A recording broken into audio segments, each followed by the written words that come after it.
સમાચાર પર નજર કરીશું। હોર્મુઝ સ્ટ્રેટ પરથી ભારત પરત ફર્યું જંગી જહાજ। ભારત માટે ક્રૂડ ઓઇલ લઈ અને જહાજ મુંબઈ પહોંચ્યું। ઈરાને આજે જ ભારતીય જહાજોને હોર્મુઝ સ્ટ્રેટમાંથી પસાર થવાની મંજૂરી આપી હતી। વિદેશ મંત્રી એસ જયશંકર અને અરાઘચી વચ્ચે વાતચીત થઈ હતી। હવે ભારતના તમામ જહાજ હોર્મુઝ સ્ટ્રેટ પરથી પસાર થઈ શકશે। મુંબઈના પોર્ટ પર ક્રૂડ ઓઇલ ભરેલું જંગી જહાજ આવી પહોંચ્યું। હવે હોર્મુઝ સ્ટ્રેટમાંથી ડર વગર ભારતીય જહાજો પસાર થઈ શકશે। પુષ્પક અને પરિમલ જહાજ હોર્મુઝ સ્ટ્રેટમાંથી પસાર થયા ત્યારે ઈરાને પરવાનગી આપી છે ભારતને।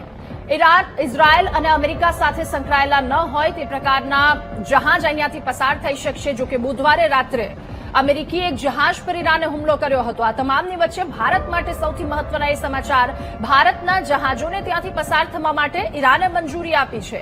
હવે હોર્મુઝ સ્ટ્રેટમાંથી ડર વગર ભારતીય જહાજો પસાર થઈ શકશે। ત્યારે ભારત ક્રૂડ ઓઇલનું એક જહાજ આવ્યું છે। પુષ્પક અને પરિમલ જહાજ હોર્મુઝ સ્ટ્રેટમાંથી પસાર થઈ છે। મુંબઈ જંગી જહાજ પરત ફર્યું છે, ક્રૂડ ઓઇલ ભરેલું આ જંગી જહાજ। ત્યારે હવે ભારતના તમામ જહાજને હોર્મુઝ સ્ટ્રેટથી પસાર થવા માટે ઈરાને મંજૂરી આપી છે।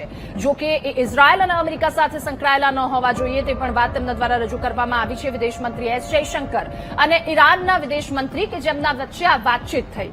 ભારત માટે આ ખૂબ મહત્વની વાત, ભારતના તમામ જહાજ હોર્મુઝ સ્ટ્રેટથી પસાર થઈ શકશે। ભારતના જહાજોને મંજૂરી આપવામાં આવી છે। મુંબઈના પોર્ટ પર એક ક્રૂડ ઓઇલ ભરેલું જંગી જહાજ આવ્યું છે અને હવે હોર્મુઝ સ્ટ્રેટમાંથી કોઈ પણ પ્રકારના ડર વગર ભારતીય જહાજો પસાર થઈ શકશે। પુષ્પક અને પરિમલ જહાજ હોર્મુઝ સ્ટ્રેટમાંથી પસાર થયા હતા।